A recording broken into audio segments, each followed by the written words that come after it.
torej sredina. Mesto, kjer se je začela dobesedno seveda, po največji sorodnik, tista regija južno v 6. stoletju našega štetja, vendar je.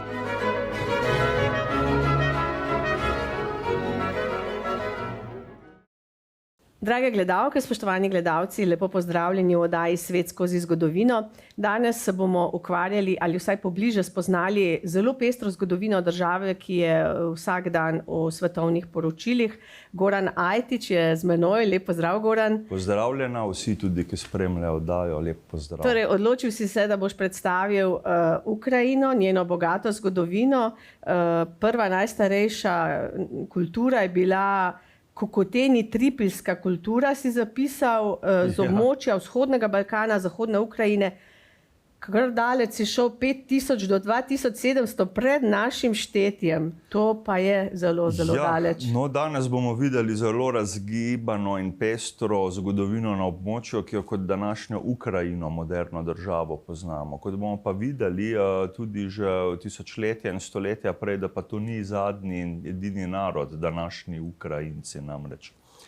Imeli smo več kot 10 let nazaj že oddajo v Rusiji, kjer smo se na hitro sprehodili po pomembnih točkah skozi celotno rusko zgodovino.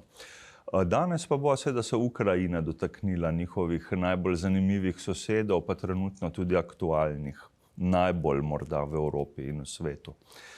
Kar se dogaja, seveda. No, ampak če gre na začetek, kukutensko ali kukuteni tripilska kultura, kot si omenila, ki sega res 5000 pred našim štetjem, pa nekako do 2700 pred našim. To so bile prve kulture, ki danes do neke mere so, pa vendarle niso toliko še raziskane, kateri narodi so bili to, da so to kulturo pač ustvarili. Po romunskemu kraju, mesto Kukuteni, so jo poimenovali arheologi mnogo kasneje, logično. Po čem pa je bila izrazita ta kultura, razširjena čez večji del današnje, predvsem zahodne Ukrajine, tudi osrednje, po lončarstvu. Zelo znamenite umetelne predmete so znali izdelovati, lonce zelo lepo estetsko poslikane. Za tisti čas kar sofisticirana kultura, kot vidimo, še starejša, kot je egipčanska. Nekaj tisočletij so prehiteli sofisticirano egiptovsko kulturo kot sodobniki tistega časa. Tudi neke figure boginj in bogov so izdelovali zelo zanimivo in upajmo, da bodo arheologi in znanstveniki nekega dne še bolj do dna prišli, kaj je bila točno ta kultura. To je tista prva, ne čisto prva, tu ker so bile še druge, če bi šli bolj nazaj, pa vendarle prva najbolj opazna ta kultura danes, ki je bila takrat. Zato sva začela pač s to kukutensko kulturo. No, skozi to območje se v starem veku nenehno pojavlja še več tujih narodov, predvsem gre za nomadska plemena, pa bi mogoče naštel vse te kulture in vse te narode, ki so plenile oziroma obstajale na tem območju. Ja, preden pridemo do modernih Ukrajincev, ki so, kot vemo, vzhodnoslovanskega izvora, je bilo tukaj vsaj še na desetine, da ne rečemo 20 drugih različnih narodov med kukutensko in ukrajinsko kulturo.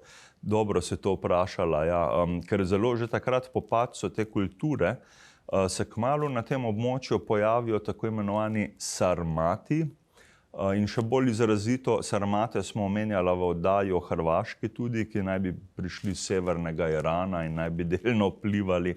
Tukaj še bolj pomembni so pa Skiti. Skitijska država je na območju današnje Ukrajine, vendar Skitija je bila še večja, vsaj za 5 današnjih Ukrajin, veliko območje, ker gre še za Kaukaz, za jugovzhodno Rusijo. Območje današnje Ukrajine je bilo avtomatsko vključeno v Skitijsko kraljevino. Tudi staro perzijsko pleme, iransko, kot se današnji ukrajinski zgodovinari so se zedinili glede tega. Pa vendarle, nenehno so se selili, tudi s konji so potovali, vemo, stari Skiti, Rimljani in Grki so o njih poročali. No, ko pa omenjava že Grke, tudi stara antična Grčija se je takrat ogledovala teren. Vemo, da južno od Ukrajine se eno ogromno morje nahaja, vsi poznamo Črno morje. Tudi druge države, Romunija, na Balkanu, Bolgarija imajo nekaj obale, pač zahodni del Črnega morja, severna obala, kjer je polotok Krim, seveda pa k Ukrajini spada. In takrat stara Grčija, ki je ustanavljala kolonije, to se pa nekako v 6. stoletju pred Kristusom pričelo, so tukaj ogromno kolonij ustanovili. Tudi mesto Herson, današnji v južni Ukrajini, ki ga v zvezi z vojno tudi že omenjajo trenutno, to je nekdanja grška kolonija, Hersonisos, podobna beseda izhaja iz tega. To je bilo eno od starih variant grškega imena za današnji Herson, recimo. Grki so to kolonizirali, seveda kasneje, ko je tudi trgovina je dišala, Črno morje, stike s Sarmati so imeli takrat in Skiti v notranji Ukrajini takratni. No, v glavnem tudi Rimljani kasneje, rimska kultura, vemo, ko je Grčijo osvojila, avtomatsko tudi prevzela, podedovala te grške kulture na obalah južne Ukrajine. Da pa si predstavljamo, Grki in rimski imperij to pokriva samo obale današnje južne Ukrajine. Oni ne kolonizirajo niti v srednje, niti severne današnje dežele. Logično. Njih zanima tam, kjer je obala in kjer imajo koristi od trgovine. No, ampak tudi ta, če greva še malce naprej, če prideva pa v pozni antični vek, pa v zgodnji srednji vek, 4., 5., 6. stoletje našega štetja, ko je to že zdavnaj v primežu vzhodnega Rima, seveda bizantinskega cesarstva, ker te kolonije ob Črnem morju gredo takrat pod Bizanc, razumljivo. Vemo, 4., 5. stoletje je pa turbulentno obdobje za Rim, ker se že horde vandalske in barbarske se selijo proti zahodu, predvsem Huni pridejo takrat iz Azije, kar je zelo hudo pleme in nevarno Rimljanom. Spomnimo se Atile Velikega, ki je napadal in ogrožal in tako rimske vojskovodje, kot tudi germanske tistega časa. Smo nekako v letu 450, sredina 5. stoletja. Tudi Goti, germanski Goti so se takrat selili čez območje današnje Ukrajine. To je zanimivo, ki so se tako s Huni kot z Rimljani spopadali. In ogromno teh plemen in vojska se je spopadlo in nekako ustvarilo na koncu nekakšen vakuum moči. Vsi so nekako poniknili. Tako da, ko se rimski imperij in Huni tukaj umaknejo, pridejo pa zopet novi narodi, to je zanimivo. Zelo pomembno, tukaj bi še eno omenil na koncu, ker vidimo, da ogromno narodov je svojo kulturo ustvarilo na tem območju. Pomembni so Hazari. Jaz bi se dotaknil še te skupine, kot nekako turkmensko oziroma turško pleme, daljni sorodniki današnjim Turkom, recimo, tudi iz Azije. In nekako njihova država je pa obstajala malce kasneje, že v zgodnjem srednjem veku. Od leta 650 do 959, do 10. stoletja. Bolj vzhodni del Ukrajine in današnji Kavkaz, zahodna Rusija, tukaj je bila ta hazarska država in zanimivo, da oni so pa tisti, to je pa edini narod na svetu, da še to omenim takrat, ki pa so sprejeli judovsko religijo, potem so Hazari znani, da so sprejeli religijo iz Izraela, nekega naroda, ki jim nič ne pomeni, ki sploh niso sorodni starim Judom, Hazari, to je zanimivo. Svojega tengrizem, kar so imeli oni, poganska božanstva, so kar za judovstvo vzeli. Najverjetneje za trgovine, zaradi trgovine, kot danes zgodovinarji domnevajo. Ja, pa ta hazarska dežela, ta kultura je bila še zadnja takšna velika, preden pride do nastopa slovanskih plemen. Tako da zdaj smo si na hitro ogledali vse te pomembnejše narode na območju današnje Ukrajine, ko Ukrajine še ni bilo, seveda. Tukaj si omenil, pridejo Anti oziroma Slovani. Ja. In tu se pojavita dve kulturi, Črnoles in Zarubinci. Tako. Ostala plemena pa so potem Severijanci, Drevljanci, Poljanci, Kriviči, Radimiči. Skratka, to se imenujejo kot po priimkih ali kako? Tako, no, nekateri ja, nekateri ne, zanimivo. Severijanci, tukaj slovanska plemena pa naredijo boom od 5. 6. stoletja dalje, iz teh ravnic, kar se tiče te ravne slovanske ravnice, današnja Ukrajina, današnja Rusija, kot vemo, Ta plemena takrat so si zelo sorodna, govorijo nekako podoben jezik z različnimi dialekti, stara slovanščina. Seveda obstajajo istočasno, ko so tukaj recimo tudi že prej, ko so omenjala Skite, Sarmate, na koncu tudi Hazare, oni so nekako ves čas, vendar so zelo manjšina nekako znotraj teh starih imperijev. Od 5. stoletja dalje se pa precej razširijo, postanejo zelo pomembni. Severijanci recimo zato, ker so bolj na severu, iz tega pride ta izraz. Poljanci naj bi bili tisti, ki so bolj s polji povezani, tako pravi legenda izvora imena. Radimiči, recimo tudi Kriviči. Ja, tukaj pride pa bolj po teh plemenskih ali vladarskih dinastijah ime pa na celo pleme, kot zanimivost, ko si to omenjala, to je zanimivo, ja. In teh je zelo ogromno.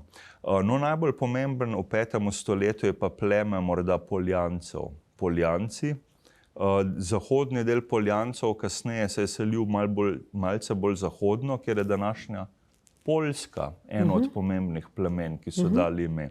Vzhodni del, ki ostane pa na območju Kijeva, je pa pomemben predvsem leta 482.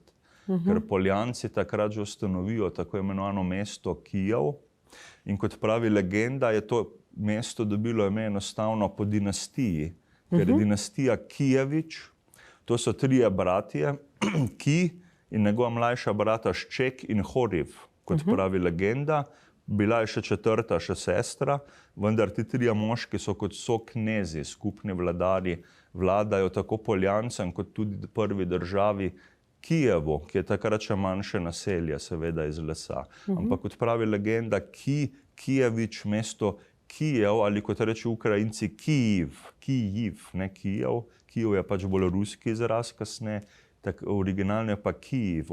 Oni naj bi to leta 482 ustanovili dobrih 6 let potem, ko je padel zahodni Rim. Vidimo, da Kijev je zelo staro mesto, še dan danes, torej nekako 1500 let.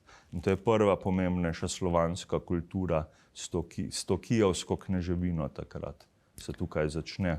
Sever Ukrajine današnje. Pa mogoče poznaš zgodbo teh 3 bratov, kako je bilo z njimi? Si odkril? Ja, tukaj bi bilo kar veliko detajlov, če bi šla v to. Ustanovitelji skratka tega mesta. Tako. Nekako oni naj bi prevladali, še preden so Kijev ustanovili, naj bi bili knezi teh Poljancev, kot sva omenjala.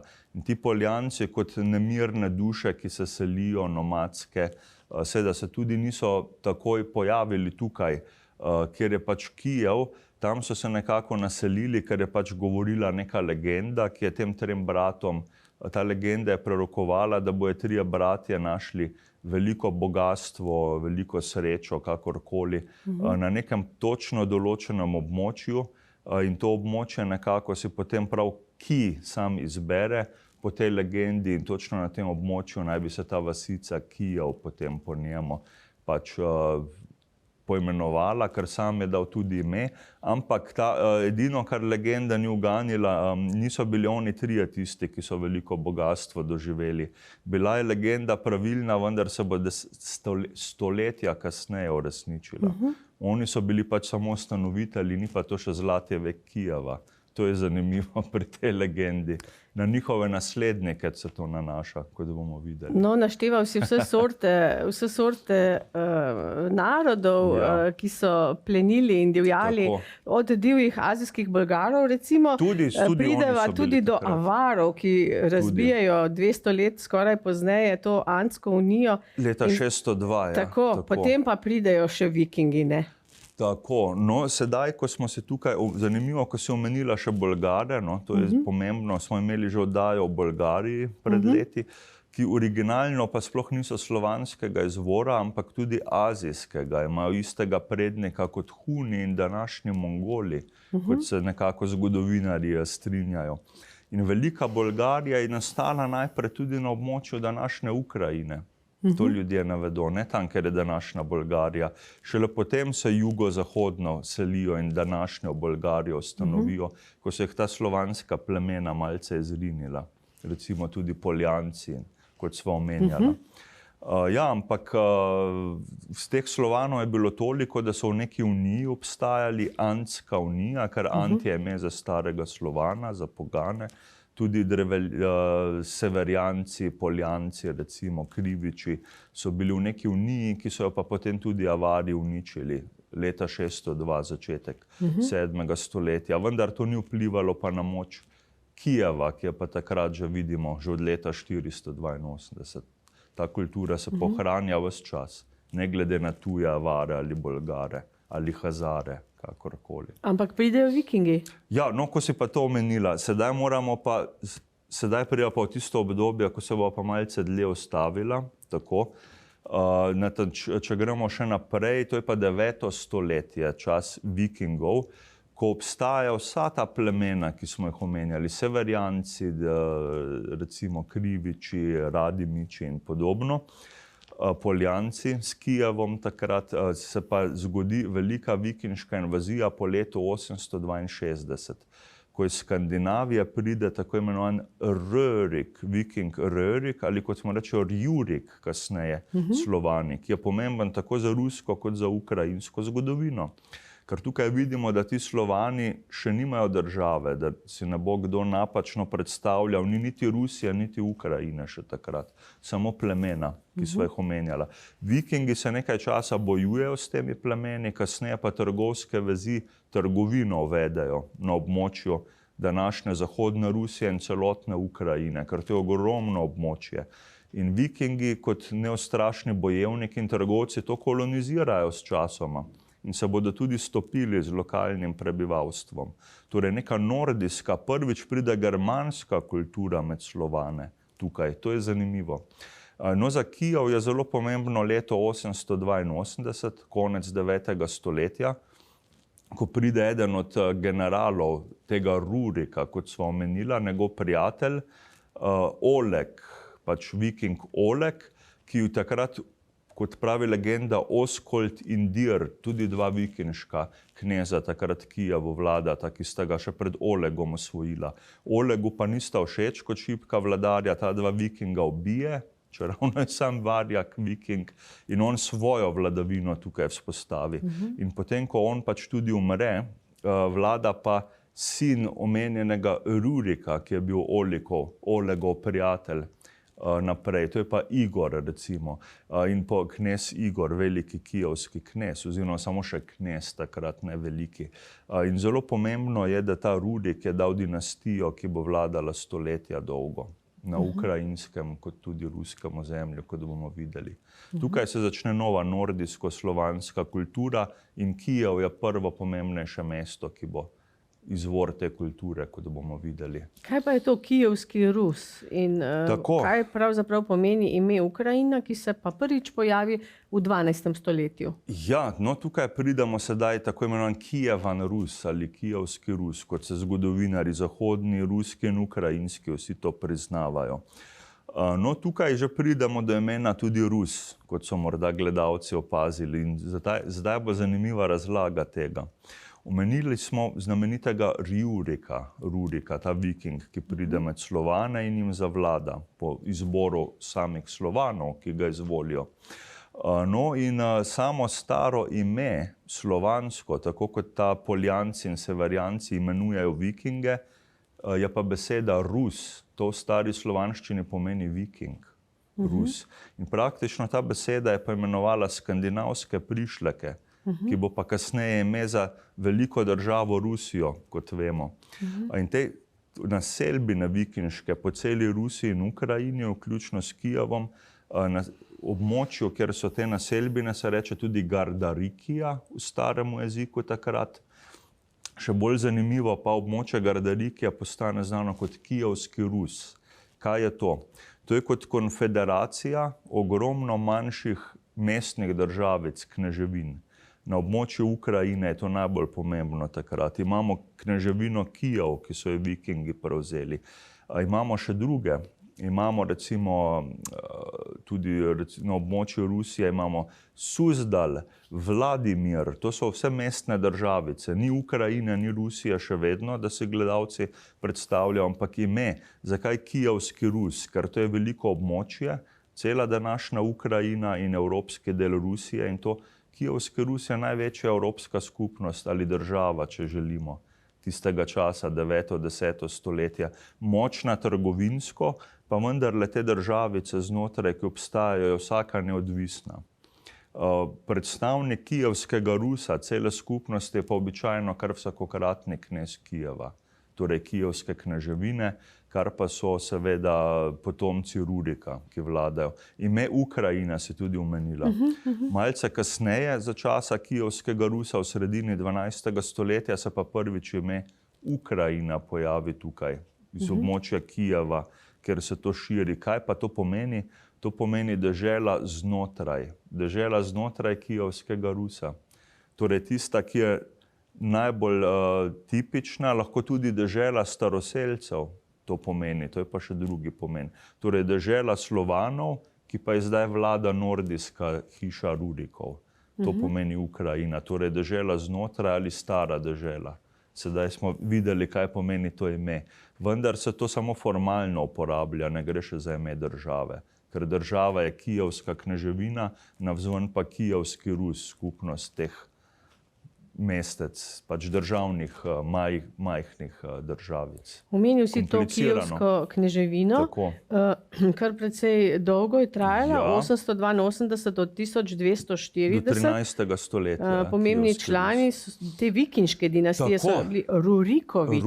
Ruriki, tako je. Ja, Rurikovički vladajo stoletja in imeli so tudi stike z bizantinskim cesarstvom. Tu praviš, da je šlo tudi za ljubezen in vojno. Ja. Kot pri lepi Heleni ali kaj podobnega? Podobno, ja. Sedaj bi nekaj teh samo na hitro omenila, da si predstavljajo gledalci, zakaj so pomembni ti Rurikoviči, kot so potomci Rurika. Prvi Rurik, kot smo rekli, je vladal v kneževini Novgorod na severu, ki nima veze z Ukrajino. To je blizu današnje Finske, v današnji Rusiji. No, njegov potomci Igor, pa potem njegov vnuk Svjatoslav, še bolj pomemben je pa pravnuk Vladimir Veliki, do katerega še prideva. Oni pa že vladajo iz Kijeva, to so pa kijevski knezi. In recimo Igor je pomemben, ker se poroči z Olgo, kneginja Olga, ki pa je hči tistega Olega, ki je Kijev nasilno si prisvojil zase in za Rurikoviče. To so družinske vezi.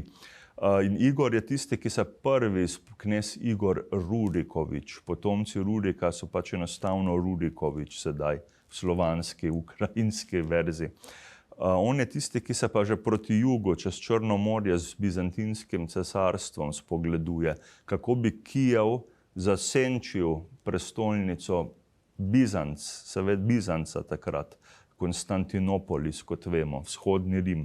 Nekaj časa trguje z njim, včasih pa Igor tudi kar z vojsko napade, pač Bizanc. In to je, te ladje, ki gredo, je tako vikinška, kot tudi slovanska vojska skupna in je zelo ogromna. In Bizantinci trepetajo pred to pogansko vojsko, logično. Pridejo bojeviti, pivski vikingi in Slovani in plenijo mesto.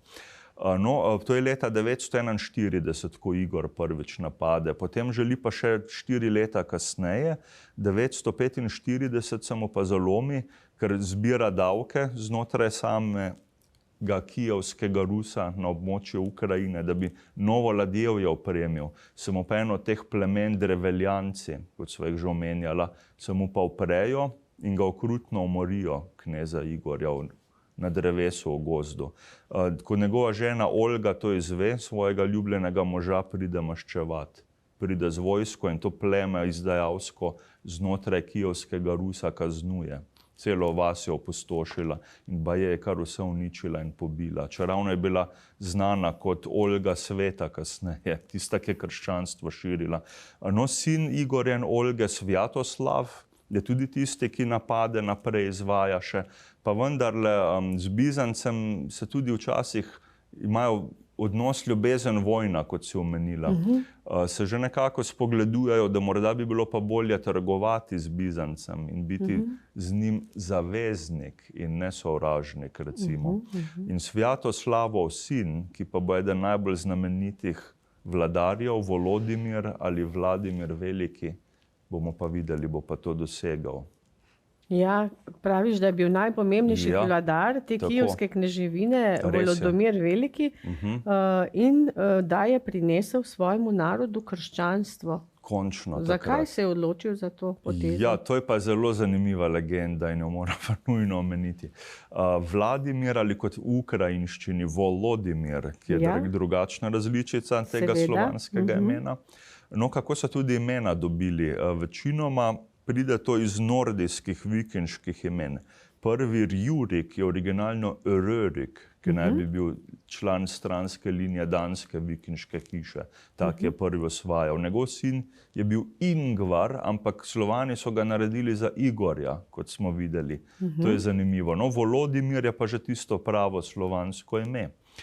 No, in Volodimir Veliki od leta 980 pa do 1015 je vladal, torej iz 10. v 11. stoletje.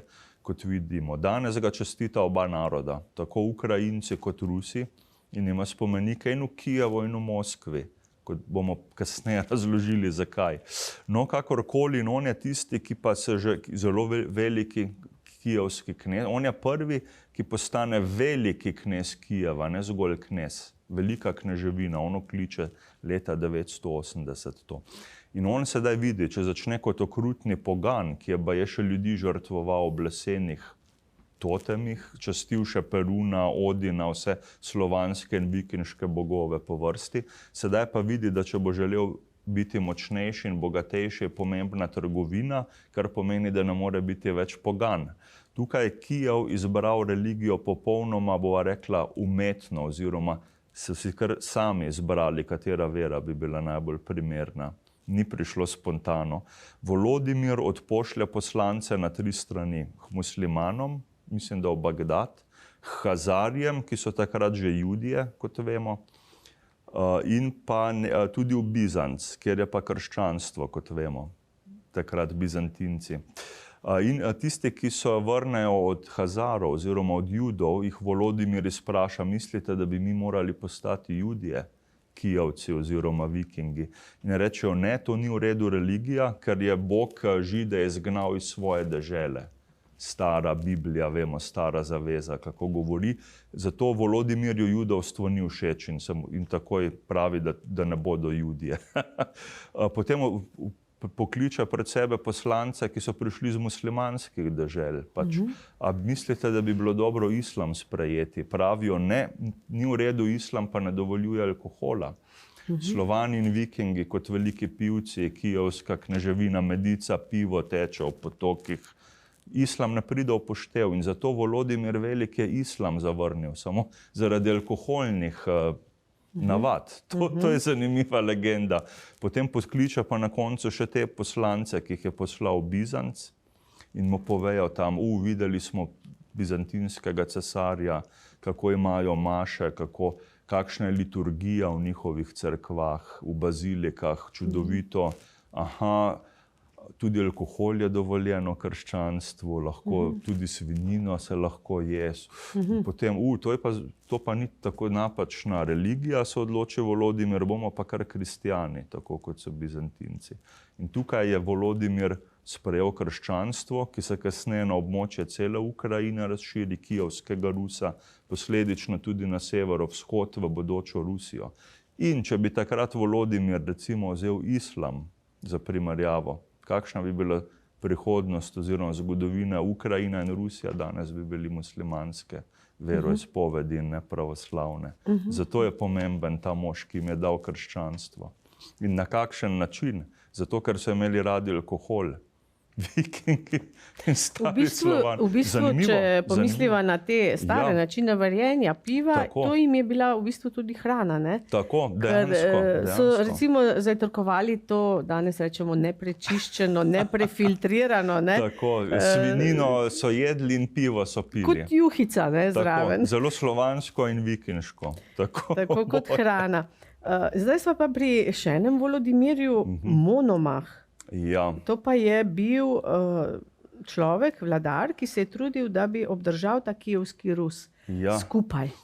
Pa mu je uspelo? Tako, ne, ni bilo ravno uspešno. Eden od potomcev Volodimirja Velikega, Volodimir Monomah. Monomah je izraz iz Bizanca, kot nekak vzdevek, ker če se vrnejo nazaj k znamenitemu predniku, Volodimir Veliki leta 1015, ko je umrl, on je tisti, ki je dejansko sedaj dal krščanstvo, z Bizancem spletel prijateljske odnose, nič več vojne, in kijevska kneževina je vzcvetela v trgovini. Poročil se je tudi sestro bizantinskega cesarja s princeso, tako da od njega dalje imajo ti kijevski knezi tudi nekaj starorimske, bizantinske krvi po ženski liniji. Tudi bila je zelo priljubljena pri Kijevcih in Slovanih, ta bizantinska princesa, ki so v Kijev priseli. In ja, tukaj je vrhunec, 11. stoletje je vrhunec kijevskega Rusa, teh Kijeva in teh kneževin znotraj. Vendar v 12. stoletju se pa tukaj že vidi, ker je imel toliko potomcev, tale Volodimir Veliki, je toliko linij nastalo in še več manjših državic znotraj kijevskega Rusa nastaja. Območje Ukrajine in Južne Rusije se čedalje bolj drobi na več kneževin in niso več močne. Volodimir Monomah se trudi, ima sicer titulo velikega kneza še vedno, da predstavlja kijevski Rus v očeh Evrope, tudi zahodne in srednje. Vendar ta država nič več nima takrat ugleda. Monomahu se opirajo razni bratje, bratranci. To so linije družine Rurikovič, čisto vsi še vedno, vendar se države drobijo, ker tudi kijevska kneževina nima več veliko moči. Trgovina opada, tudi ugleda ni več in to je žalostno. Nekaj moramo vedeti, v 11. stoletju, ko je vladal Vladimir in še njegov sin, takoj za njim, je to najbolj bogata, najbolj napredna evropska država, da še to omenimo. Tudi v znanosti daleč pred vsemi. Po letu 1015 oziroma 1054, ko umre še sin Volodimirja Velikega, pa to malce propadati začne, ni več te slave. Do Monomaha nekako, ampak potem v sredini 12. stoletja popolnoma to umre ta ugled. V ime Ukrajina se je pa že pojavilo takrat kot notranja dežela, kot sva omenila. In potem so prijezdili v 13. stoletju še Mongoli in so vse zaplenili, pobili, genocid omenjaš in s tem je prišlo do požiga mesta Kijev. Ja, leto že prej, konec 12. in začetek 13. stoletja, mongolska invazija, kot vemo. To je pa klan Bordžiginov iz Azije, iz Mongolije, ki takrat ogroža celotni kulturni znani svet. Na vzhodu celo cesarsko-japonsko so tudi skušali neuspešno Mongoli, bolj so pa uspešni na zahodu in v zahodnji Aziji in Evropi. Vemo tudi Poljska, Nemško cesarstvo, Avstrija, Madžarska, Slovaško, nihče se ni mongolskemu vdoru ognil. Najhujše je pa to ravno na območju Ukrajine in jugozahodne Rusije današnje. Leto 1240 je kot Anno Horribilis, grozno leto v ukrajinski zgodovini, ker točno 6. decembra, za Miklavža, 1240 pride velika mongolska horda pred mestna vrata mesta Kijeva. Mesto se ni želelo predati. Batu Khan, član teh Bordžiginov, vodi mongolsko hordo takrat. In najprej ne bi imeli namena mesta požgati in pobiti prebivalcev, ker pa kijevski branilci jim vržejo pobita trupla mongolskih odposlancev pred noge temu Batu Khanu. Ga je pa to razjezilo. Mongoli so vdrli vrata, požigali, posiljevali po mestu. Večino moške populacije pobili, ženske zasužnili, otroke zasužnili in takrat starega Kijeva od leta 1240 ni več. Velikega, lepega, lesenega mesta s to arhitekturo, tudi to, kar je svoj čas, kar sta zgradila Volodimirja Veliki, Monomah, to so Mongoli sedaj požgali. In Kijev bo zrasel tekom stoletij počasi čisto na novo. Tudi leta 1240 s tem mongolskim odorom se uradno obdobje velikega kijevskega Rusa konča. Torej ta veza teh kneževin slovanskih. Dejansko obdobje anarhije in srednjega veka v pravem pomenu besede se začne na območju Ukrajine, zahvaljujoč tej mongolski hordi. To je najbolj temačno Zaradi obdobje. njih pravzaprav, ja. Zaradi njih, Tako. ja. Tukaj vidimo, da je bilo hujše kot na Madžarskem ali na Poljskem z Mongoli. Potem postanejo tu taka majhna, razdrobljena mesteca, Tako. mestne državice in Nepomembne kneževine. Nobene moči ni več in tu se pojavijo spet novi zavojevalci Ja. v 14. stoletju. Ki pa niso tako napačni, kot bomo videli. Najbrž so že malce bolj razviti kot tisti na divjih konjih Tako. z mečem in Res je. noži. Ja, Mongoli so sedaj že malce zgodovina, ker k sreči je eden od njihovih kanov takrat umrl in so Mongoli ponavadi morajo iz Evrope in Ukrajine umakniti nazaj v daljno Mongolijo, da novega kana izvolijo. Potem po tistem se jim pa ni dalo več proti Evropi jezditi, ko so imeli v Aziji kana. Tako ali tako so pa južno že Kitajsko osvojili in jim je bilo to čisto dovolj. Tako da Evropa jih je sedaj rešena, tudi Kijev in območje Ukrajine in Rusije jih je rešeno.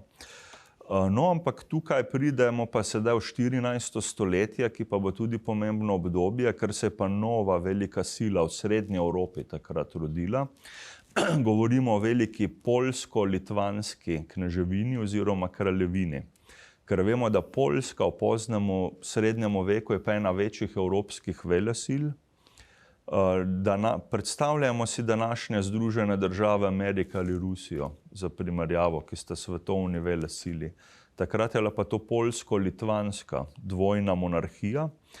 In točno leto 1362 je pomembno, sploh za ukrajinsko zgodovino, ker eden od teh litvanskih knezov Algirdas, ki je bil zelo bojevit, takrat osvoji večina ukrajinskega ozemlja, sploh pa mesto Kijev. In od takrat dalje, od 14. stoletja, večina osrednje in zahodne Ukrajine pride pod vpliv poljsko-litvanske dvojne monarhije. Tukaj bo sedaj vladalo poljsko plemstvo, poljska roka, ki bodo dali pa kar precej na gospodarstvo in na vojsko, kot bomo videli.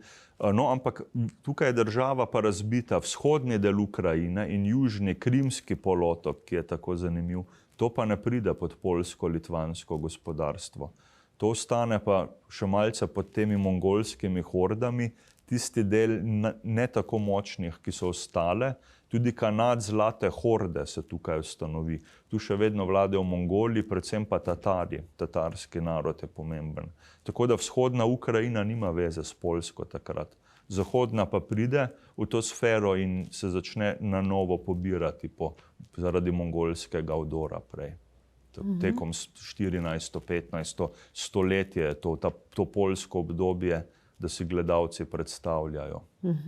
In tu potem traja kar nekaj stoletij, Še dlje, ja. ker v 17. stoletju nastane nacionalna ukrajinska država. Tako, In, moderne čase prihajamo. Zgodi se veliki upor proti poljski vodji. Ja, Bohdan Hmelnicki. Je pa kozaški Tako. hetman. Kaj je to hetman? Ja, no, sedaj omenila sva, da poljsko-litvanska država zelo temelji na plemstvu in na vojski. To je ta elita, ki vlada. Današnja celotna Poljska, Litva, vse to spada. Običajno je monarh, obenem ista figura ima titulo poljskega kralja in velikega kneza Litve. Obenem pa ta figura vlada še celi zahodni Ukrajini. In to je takrat Poljsko-Litva je največja evropska država, da si gledalci predstavljajo. Dosti večja od nemškega cesarstva in od Francije na zahodu. Ker so več narodov živi notri, Litvanci, Poljaki, Belorusi, Ukrajinci, kot vidimo. Vse to gre pod litvanskega kneza. No, ampak ja, hetman je naziv takrat 14., 15., 16. stoletje kot veliki oficir ali general poljskega kralja. To je popolnoma vojaški izraz. In ogromno teh hetmanov, večinoma so ukrajinski hetmani, ki služijo poljskim, litvanskim kraljem, vojvodim, knezom, kakorkoli. No, in veliko zelo pomembnih je takrat Zaporožje, Zaporižje, ta del. Tukaj je zelo veliko kozakov. Sedaj si moramo gledati še kozake. In kaj so to kozaki? Ukrajinci danes so sploh po kozakih znani. Tudi kakšen gledalec je že čakal, kdaj pridemo do znamenitih kozakov. Hetmani so tisti, ki vodijo čete kozakov. Kozaki sami izvolijo hetmana, torej to ni dedno, da bi šlo iz očeta na sina. titula hetmana. Hetman ne samo, da je vojaški glavar, je tudi vrhovni politični in verski glavar kozakov. Odgovoren je pa neposredno, nad njime samo še poljski kralj, obenem litvanski knez. Načeloma pa kozaki hetmanu odgovarjajo. In ko pridemo pa v 17. stoletje, to je pa zelo pomembno zopet za ukrajinsko zgodovino. Prej v 16. in 17. stoletju se Poljska skupaj z Ukrajino proti novemu agresorju bojuje na jugu, to je turški imperij, proti Osmanom, ki čez Črno morje prodirajo proti Poljski, Ukrajini. Sedaj v 17. stoletju, ko je turška grožnja za nekaj časa odvrnjena, pa pride do samega spora znotraj poljskega in ukrajinskega naroda, ker so hetmani in kozaki tako močni postali. Kozaki so tudi bojevniki močni, da ne pozabimo, vjezdeci. Oni so tisti, ki zviška na kmete gledajo. Kozaki se ne ukvarjajo s poljedelstvom, oni si samo vzamejo. Imajo tudi določene kmetije, kmete, ki izključno samo za njih, zase, seveda za družine, večinoma pa za kozake pridelujejo hrano. Takšna je kozaška mentaliteta in razmišljanje. Oni na kmete zviška gledajo, samo bojevniki in vojaki nekaj veljajo v njihovih očeh. In v 17. stoletju izvolijo Bohdana Hmelnickega. To je eden največjih hetmanov, kozaških vodij. In je tako mogočen, da izzove samega svojega fevdnega gospoda, to je pa poljski kralj. In pride do tako imenovane ukrajinske vojne za neodvisnost, bi lahko temu rekli. 1648. leta se Ukrajina z Bohdanom Hmelnickim na čelu uspešno utrese poljsko-litvanskega jarma. In ta zahodni del Ukrajine je to, seveda, vzhodni je drugačen, da ne pozabimo, ker so še vedno drugi vplivi. Vendar ta zahodni del, sedaj Ukrajine, prvič neodvisen, 1648, in kot nekakšno kozaško republiko ustanovijo. In tukaj že uporabi Hmelnicki novo ime za državo, tisto iz 12. stoletja, sedaj se bomo imenovali pa enostavno Ukrajina, torej dežela znotraj, navzven pa kot hetmanat ali neodvisna republika takrat. Se pravi, republika že v sredini 17. stoletja. Tako da tukaj je ta vez s poljsko kraljevino pa nasilno pretrgana in Bohdan Hmelnicki je sedaj nepreklicni vladar Ukrajinske republike. Kot hetman, ne kot predsednik. In začne sodelovati z ruskim carstvom, ja, da pride to območje v 18. stoletju popolnoma pod ruski vpliv. Tako, sedaj videli smo, da so se hetmani in kozaki uspešno Turkov obranili na jugu, čez Črno morje, pa tudi bivšega gospodarja Poljakov, Litvancev so se sedaj rešili. To je sredina 17. stoletja in uradno so neodvisni, vsaj ta zahodna Ukrajina. Vzhodna je še vedno v rokah muslimanskih Tatarov takrat in Krim, da ne pozabimo. Niti Ukrajinci, niti Rusi ne vladajo tam. Ampak kot si omenila, vpliv ruskega carstva. Že ta Hmelnicki, predvsem pa drugi kozaki, ki ga izvolijo po njegovi smrti, to je 17. in tudi ko gremo v začetek 18. stoletja, se pa čedalje bolj na rusko carstvo navezujejo. Zakaj? Rusija je takrat carstvo pa že od 16. stoletja. Sedaj se oglejmo še razliko med narodi Rusija, Belorusija, Ukrajina, kar je že čas za to. Videli smo, da ukrajinska zgodovina je ves čas samosvoja, sedaj do 17. stoletja, sploh z Bohdanom Hmelnickim. Po mongolskem odoru so se ti trije narodi še bolj definirali kot vsak svoj. Do takrat so nekako govorili staro cerkveno slovanščino, vsi ti vzhodni Slovani. Od Mongolov dalje se pa že loči, kaj je to ruščina, ki se je izoblikovala v okolici Moskovske kneževine, kaj je to ukrajinščina v okolici Kijevske kneževine in tudi beloruščina, ker je mesto Minsk, kneževina Minsk takrat, Polotsk, to je pa današnja Belorusija, to je pa tretji jezik, beloruščina, ki spet odstopa od ukrajinščine in ruščine. In vidimo, da gre za različne narode, ne za dialekte. V 17. stoletju se pa prvič Ukrajina prostovoljno na Rusijo začne sama navezovati, da še to omenimo, ker podpišajo hetmani z ruskimi carji pogodbo, da bodo lahko kozaki služili kot elitna četa ruskim carjem. Rusi so zelo tudi bojevniški narod, vendar občudujejo ukrajinske kozake in jih želijo imeti za osebno gardo, razumljivo. Bili so do konca Prve svetovne vojne. Tudi družini Romanov kasneje so imeli te kozake, ki so služili. In zato zaradi teh vojaških in gospodarskih vezi takrat Ukrajina in Rusko carstvo podpišejo pogodbo, da bodo kozaki lahko služili v ruski vojski. To je nekaj najbolj pomembnega. Rusi bodo pa to seveda izkoristili glede ozemlja. Ampak zelo grdo, ne? Kot si omenil tule, Peter Veliki in Katarina Velika zdaj začneta to območje rusificirati. Oni jim pomagajo v vojski, in zdaj si bodo pa vzeli del Pogače. Ja, tako. No, kaj se je takrat v Rusiji zgodilo, da še to omeniva? Sedaj pa vidimo, da se bosta naroda kar malce vezala ali v ljubezni ali v sovraštvo, eden na drugega, Ukrajinci in Rusi. Omenili smo prej že Rurikoviče, te zelo pomembne vladarje vikinške, ki so začeli kariero v 9. stoletju. Dinastija se je ohranila do konca 16. stoletja.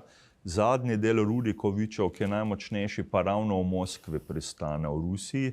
In eden zadnjih Rurikovičev je car Ivan Grozni, Ivan IV. Grozni, ki postane prvi ruski car. In on je tisti, ki se je širil potem v Sibirijo in je uporabljal že tudi nekaj ukrajinske kozake.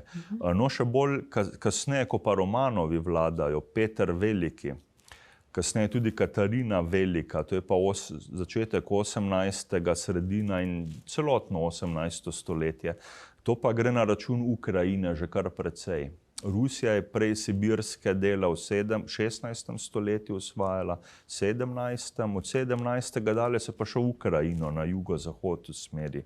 Tudi Katarina Velika je sploh zelo, ona se zanima za to hetmansko Ukrajino. In ona tudi naseljuje ruske guvernerje, tako kot že Peter Veliki prej, čim več ruskih, tudi ruske tlačane in kmete, nekatere so takrat naselili v Ukrajino. In sedaj pridemo pa še do tistega vzhodnega dela, omenjala sva Tatare. Tukaj Rusi poskrbijo, da se ta tatarska skupnost močno zmanjša. Še ta vzhodni del, Tatare zamenjajo ruski naseljenci, zanimivo. Tudi današnja regija Donbas, ki se omenja, ki je precej rusko pač usmerjena, to izvira še iz teh časov Katarine Velike, da se bodo gledalci predstavljali, torej druga polovica 18. stoletja. In Katarina Velika pride vse do Krima, torej ta znameniti polotok danes, kjer so Jalta, Sevastopol, ta mesta, vemo, zelo lepa obala, kot nekaka vzhodna Provence ali vzhodna Azurna obala, kot nekateri rečejo, Krimo tudi. Tukaj tatarski kanat obstaja vse do leta 1783 in Katarina Velika, ruska vojska, takrat končno še te Tatare nekako ali preženejo iz Krima ali jih pa nekako rusificirajo, da sprejmejo rusko kulturo. In od Katarine Velike dalje je vzhodni del Ukrajine nič več tatarski, niti ni ukrajinski, ampak je kar bolj proruski in tudi ruska kultura tukaj zelo cveti. Res je pa, da Rusi kar veliko denarja vlagajo v ta del, skrbijo za gospodarstvo. To je treba priznati, ker jim je to v interesu, Črno morje in trgovina, logično. Zato to pač diši ruskemu carstvu, Krim in vzhodna Ukrajina. Tako da v zahodni Ukrajini pa s časoma tudi nastavljajo na mesto hetmanov, vladajo že takrat proruski guvernerji, tudi v Kijev pridejo in podobno. Tako da sedaj vidimo, da se državi zelo vežeta Ukrajina in Rusija eno na drugo. In v 18. stoletju pride Ukrajina pod avstrijsko cesarstvo. Ja, še ena delitev. Je spet delitev, ki pa bo trajala do leta 17. 1917. Tako. Tu so prišli pa spet novi zdaj. Ne? To se kje se pa sedaj Avstrijci in Madžari tukaj najdejo? Še eno dobro vprašanje. Prej smo omenjali že poljsko-litvansko veliko to državo, ki je predvsem zahodno Ukrajino obvladovala. Sedaj pa Poljske od leta 1795 sploh ni več, ker so se jo razdelili Rusi, Rusko carstvo, Prusko kraljestvo in na jugu Avstrijsko cesarstvo. Takrat avstrijska še nadvojvodina. Poljsko so si delili in ta zahodni del Ukrajine, kjer so hetmani prevladali Hmelnicki, ki sva ga omenjala, pride pa leta 1795 pa pod avstrijski jarem, pod Habsburško dinastijo. Tako da zdaj vidimo Ukrajina v celo 19. stoletje, pa do prve vojne 1917 bo zopet na dva dela razdeljena. Prej v 17. stoletju zahodni je bil neodvisen, so vladali kozaki s hetmani, vzhodni je bil tatarski. Sedaj se je spremenilo, vzhodni del je v ruskemu carstvu, zahodni pa v avstrijskemu. To je zanimiva delitev, velik preobrat v zgodovini. Ukrajina neodvisna ne obstaja več do 1917. Pa ne samo vojna, še oktobrska revolucija je potem zakuhala svoje. Tako. Ampak To še pride, ja. To še pride, ampak omenjaš pa v 19. stoletju čas Tarasa Ševčenka. Tako. Kdo pa je bil Taras Ševčenko? Ja, da še nekaj omenimo. Ja, Taras Ševčenko je pa eden velikih pustolovcev, popotnikov, popisovalcev ukrajinske folklore, zelo pomemben. In obenem tudi pisatelj, pisec, romantična figura, živel v prvi polovici 19. stoletja. Če imamo Slovenci Franceta Prešerna, da navežemo na to, imajo Ukrajinci Tarasa Ševčenka. Tako, to je zelo pomembna figura, preroditelj narodne zavesti. Občasno tudi ljubiteljski slikar na trenutke. Torej, on je bil kot človek renesanse, pisatelj, pesnik, slikar, obenem politik in pa popisovalec folklore, tudi ljudske pesmi je zbiral in ljudske melodije. Vsestranski človek. Etnolog v bistvu. Etnolog, dejansko. V današnjih razmerah. Pravilno si omenila. Ja. In on je tisti, ki takrat, vemo, na vzhodu, sedaj se moramo gledati, ker Ševčenko je tudi s tem povezan, ta režim, kako je različni zahodna ali vzhodna Ukrajina. Vzhodni del je ruski, sedaj vidimo, in tukaj je velika rusifikacija in tudi rusofilov je veliko, kar pomeni, da spodbujajo rusko kulturo, ruski jezik, ruske pisatelje takrat bolj promovirajo in ne Ševčenka. To Ševčenka zmoti, on se od tega odvrne, on ni rusofil, ampak postane ukrajinofil, se pravi za svoj narod, torej za slovanstvo, vendar nekako ukrajinsko slovanstvo, brez Rusije, tako on vidi to. No, v zahodnem modelu, ki pa je pod Avstrijo, kjer pa vlada tudi, tukaj vlada poljsko plemstvo predvsem, ki gre tudi v okvir Avstrije takrat, so pa razmere malce lažje, da še to omeniva. Uradni jezik sicer je nemščina. Isto, tukaj so Ukrajinci dejansko v isti državi, kot smo bili Slovenci. In Hrvati, in severni Italijani takrat, Avstro-Ogrska. Tukaj vidimo, nemščina je uradni jezik, vendar ukrajinščina ni preganjana in zatirana. Recimo na ulicah se lahko govori, v domovih. Tudi recimo raba uradnega jezika je dovoljena, uradni jezik je pa nemščina, če želijo napredovati. Vendar tukaj je dosti bolj prijazno kot v ruskem modelu, kjer je pa ukrajinščina strogo prepovedana. Da še to omenimo. In to Ševčenka zelo zmoti. In tudi nekateri avstrijski, celo poljski domoljubi takrat so tudi zapadli pod vpliv ukrajinofilov, se pravi teh, ki slovansko-ukrajinsko kulturo pač povzdigujejo in so bili ti Poljaki in Avstrijci celo zavezniki Ukrajincev proti ruskemu taboru. To je manj znan podatek, zanimivo. Tako da ja, tukaj se vidi, ker v zahodnem modelu se lažje diha kot v vzhodnem in Ševčenko gre tudi to na roko, da je kot etnolog lažje zbirate ljudske pesmi. V ruskem modelu mu je pa to prepovedano, tam pa nima Ševčenko žal velikega vpliva. To je recimo 19. stoletje v razklani Ukrajini, tako izgleda. In potem pride leto 1917 do 1922, Ja. ko se v Ukrajini dogajajo revolucije in vojne in odcepitve. Teh 5 let. Dokler ne pride Lenin Ja, ja. in je ponovno konec ukrajinske svobode. Ja, no, leto 1917 je pomembno za Evropo, za marsikakšen narod. Vemo, prva svetovna vojna je bila 1914 se je začela, kar pomeni, da je Ukrajina galicijska fronta, ker zahodna Ukrajina, tukaj je Avstrija ustanovila Galicijo Lodomerijo, kraljevino, ki gre pod Avstrijo. To je ta zahodni del Ukrajine. In tukaj, ko pride pa do fronte sedaj, 1914, je pa ukrajinski narod na nek način v vojni sam s sabo, ker zahodni del Ukrajincev služijo kot avstro-ogrski vojaki, oni, ki živijo na vzhodu, so pa kot ruski vojaki. In je ta fronta v Galiciji, Lodomeriji, se tudi Ukrajinci proti Ukrajincem bojujejo, kar je žalosten primerek. Veliko naših, recimo slovenskih fantov je tudi v Galiciji služilo, kot vemo, za primerjavo. Prva vojna je res kruta bila, kot vidimo, in velika vojna, kot ji takrat rečejo.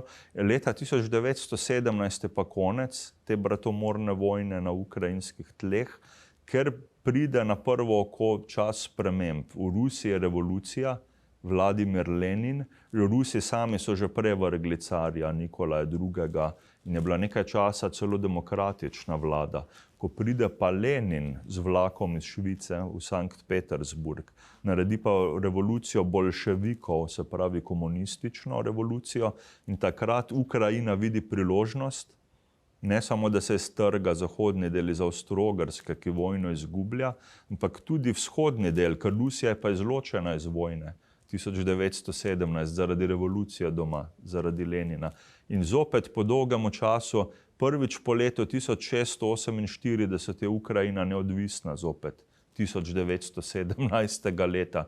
Teh 5 let do 1922 ta svoboda ne traja dolgo, teh 5 let je v bistvu anarhično obdobje, bova rekla, ker se sama Ukrajina nekakor ne zna na noge postaviti, ko se je od ruskega carstva in Avstro-Ogrske osamosvojila. Vlade se nenehno menjajo v Kijevu, ali so proukrajinske vlade ali proruske zopet, ali so za demokratično Ukrajino, ali eni želijo komunistično, sovjetsko Ukrajino po ruskem vzoru, kakor je Lenin. Ogromno nekih revolucij manjših znotraj države se zgodi vse do leta 1922, ko je temu konec, ko pa Lenin, ki je že zelo zasidral se na oblasti v Rusiji, takrat nič več carska Rusija, ampak republika, takrat pa on napade Ukrajino. Torej Rusi leta 1922 napadejo. Vladimir Lenin Ukrajino si pripoji, kot tudi druge dele, vemo še baltske države potem, ampak to leto je pomembno, zopet veza Rusije in Ukrajine in ustanovljena je Sovjetska zveza po odloku Vladimirja Uljanova Lenina. In tukaj Ukrajina je tisti glavni faktor, ki igra vlogo z Rusijo, da je nova država poimenovana kot Sovjetska zveza, sedaj je boljševiška revolucija zmagala, zavlada Leninov komunizem in tukaj se začne obdobje nove države in tudi novega obdobja, kot bomo videli. Ukrajinska svoboda je zopet izgubljena 1922. leta. Samo 5 let so dihali, da niso bili pod Rusijo takrat.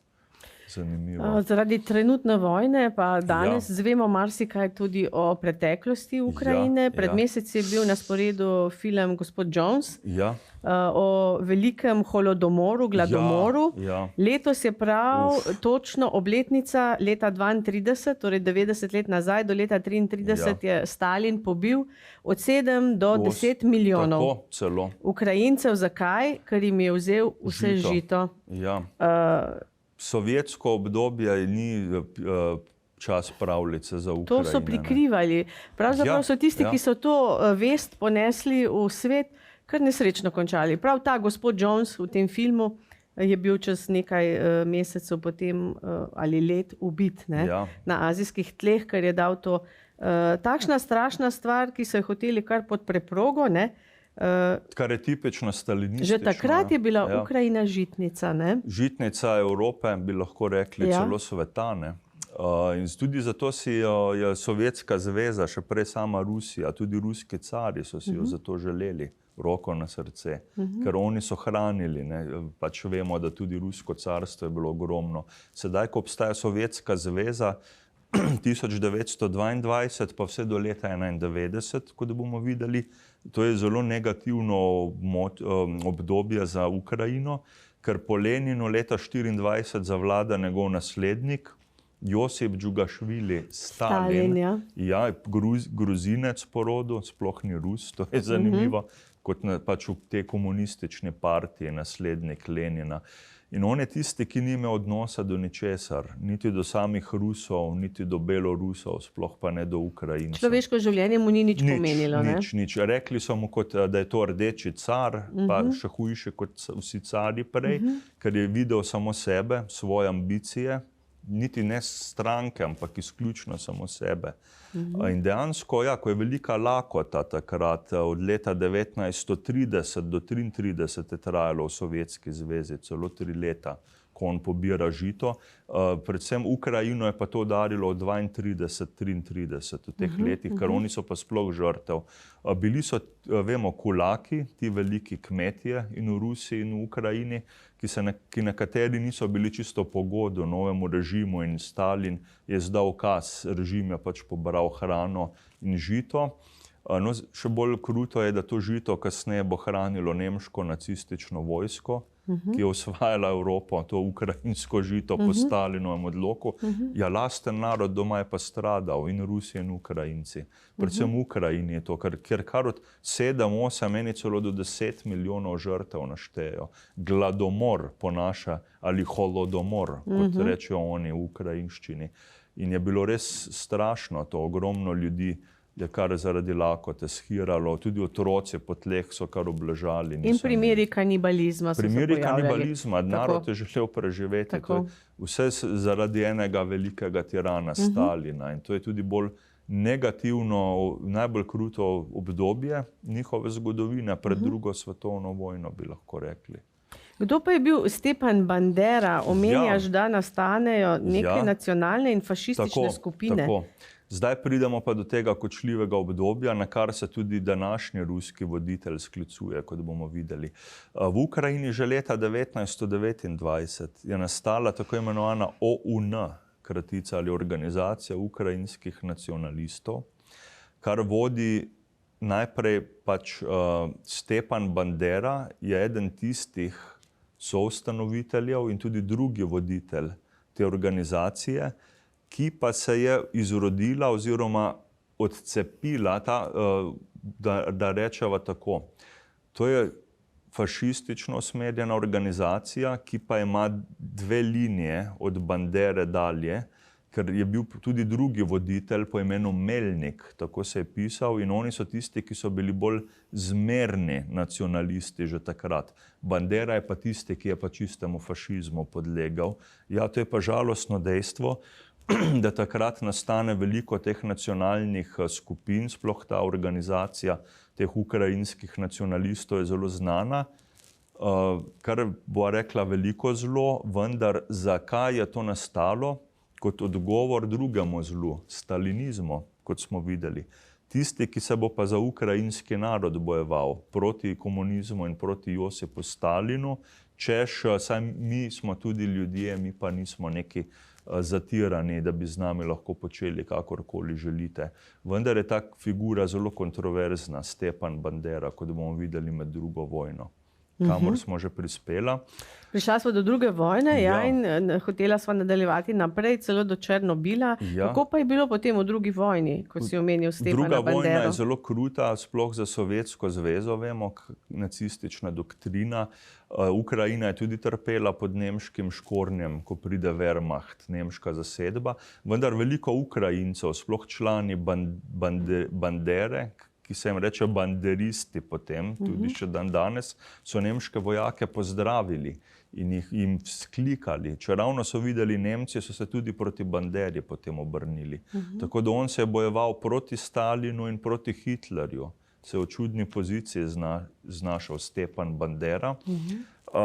Tudi nekaj časa v nemškem taborišču preživel, preden so ga na njegovo srečo izpustili. Imel je pa takšno doktrino, ne samo vojno proti Nemcem, v prvi vrsti je bil zelo rasističen in do Poljakov in do Rusov, kar so mu Rusi zelo zamerili.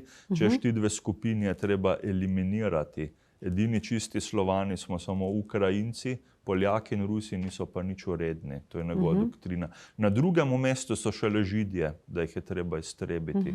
V očeh Bandere. V očeh nemških nacistov so pa Judje, recimo, prva skupina, ki jih je treba iztrebiti. To so taka žalostna dejstva, ki sedaj govorijo o Banderi, so pa Judje v drugi vrsti, šele za Rusi in Poljaki. Zato je kontroverzna figura. Ker naju čas že malce preganja.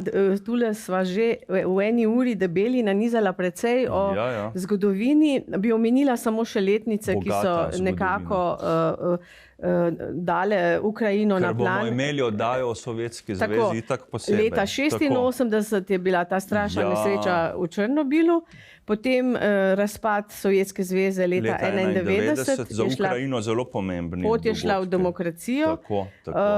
Seveda pa sva s tem prišla do leta 2022, ko pa... Kaj se dogaja od leta 91 pa do 2022? Sovjetska zveza je takrat razpadla, ukrajinski predsedniki so šli bolj po demokratični poti in so se stran od Rusije. Večina jih je želela celo postati članica Unije in NATO. Sedaj pridemo do kočljivih aktualnih dogodkov. Dogovarjanje z ZDA, z NATO-om. To, kar dnevno spremljamo v informativnih oddajah. Vmes je bil seveda še en predsednik, Viktor Janukovič, ki so ga Ukrajinci v revoluciji leta 2014 odstavili, ker je bil prorusko usmerjen. Seveda Krim in Donbas, vzhodna Ukrajina, tu, kjer vidimo, da je ogromno Rusov. Oni so želeli nenehno k Rusiji in še dan danes. Ker pa vemo, v Rusiji od leta 1999-2000 na oblasti predsednik Vladimir Putin, tudi zelo zanimiva figura, ki usmerja rusko in seveda svetovno zgodovino. On je pa tisti, ki je od nekdaj bil zagledan v Ukrajino, že v oddaji o Rusiji sem nekako omenil to pred več kot 10 leti, da Ukrajinci mu ne zaupajo. In dejansko se je izkazalo februarja leta 2022 in še dan danes poteka ta kar kruta vojna med Rusijo in Ukrajino, ko je pač Vladimir Putin napadel Ukrajino, ki se sedaj nekateri ne morejo pogledati v tega moža, nekako ne vedo, kaj je pravi povod. Eni pravijo, ker je 100. obletnica Sovjetske zveze, ko je Lenin leta 1922 Ukrajino napadel in Sovjetsko zvezo ustanovil. Vemo, gospodu Vladimirju Putinu je pa največja zgodovinska tragedija ravno razpad Sovjetske zveze leta 1991. Ne druga vojna, to je zanimivo. Zanje večja tragedija konec Sovjetske zveze. Lahko so tukaj ambicije imperialistične tudi, vemo. Ukrajina je bogata v naravnih bogatstvih, žitnica sveta, kot vidimo, Evrope. Lahko je, seveda, eni pravijo, da ga je sprovociralo Putina tudi NATO, približevanje Ukrajine, Uniji in NATO. Kaj ima Rusija, ZDA, politika, vemo, je tudi druga pesem. Pa vendar je zelo, vemo, da tisti, ki pač sproži vojno, je pač agresor. Ali ta država, ki je napadla neodvisno državo, ali je kapitalistična, ali nacifašistična, ali komunistična vojna, je vedno zločin. Tukaj se strinjamo. Proti civilom. Proti civilom. Ogromno civilistov je že umrlo, tudi seveda vojakov, tudi na obeh straneh, ukrajinskih, ruskih. To je žalostno. Kako se bo to odpletlo, bomo videli. Od leta 2019 imajo Ukrajinci tudi zanimivega predsednika, kot vidimo. Volodimir Zelenski, nekdanji igralec, prej sedaj pa, ker je igral v seriji predsednika, sedaj pa dejansko predsednik naroda in je kar kruto dediščino je dobil, vojno vodi. V poročilih se pojavlja tudi Azovski bataljon. Kaj je to? To je pa tisto zopet neka nacionalno usmerjena skupina, bolj militaristična, po Azovskem morju, vzhodno od Krima se pač imenuje Azovsko morje, ukrajinsko usmerjena. Oni so tisti, ki so igrali vlogo tudi na demonstracijah v Kijevu leta 2014, ko so Viktorja Janukoviča vrgli Ukrajinci in so ti azovski nacionalisti zelo močno vlogo igrali. Potem so pa Rusi Krim pač vse odcepil in ga je Putin vzel. No, ampak azovski so tisti, ki dejansko imajo simboliko svastiko nacistično, zgledujejo se predvsem po Heinrichu Himmlerju in po SS-ovcih, to je zanimivo. Je pa žalostno, da je, bo rekla, avtokrat, kot je Putin, da je njih vzel vzel pa za izgovor za napad na Ukrajino. Ker vemo, Ukrajinci so 45 milijonski narod, članov Azova je pa nekaj tisoč pripadnikov in niti nimajo nič v vladi pri Zelenskemu. To je zelo žalostno, kar je Putin izkoristil in pač. Spomnimo se samo, koliko nacističnih skupin ima pa sama Rusija, največ v Evropi. Ukrajina ima pač azovski bataljon. Zelo veliko jih je tudi v Rusiji. Kako bi zaključil tole oddajo o tej bogati zgodovini, ki nas je pripeljala v to žalostno sedanjost v letu 2022? Upajmo, da se čim prej konča ta morija. To si želijo vsi zagotovo.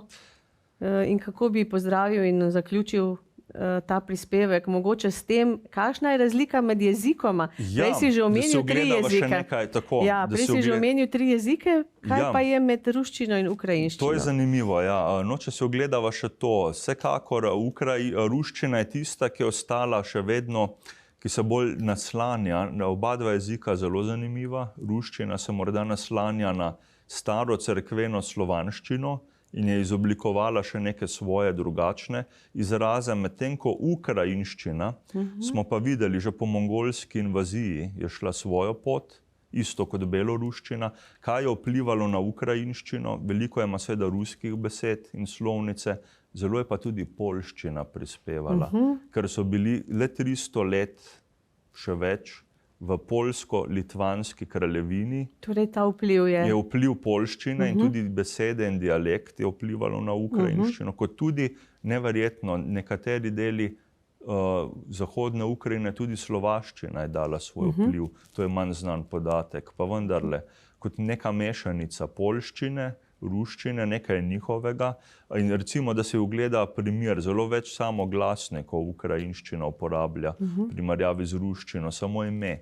Pri Slovanih, tudi pri nas in pri Rusih je recimo ime Vladimir. V Ukrajini je primer Volodimir, je že O vmes, so oji.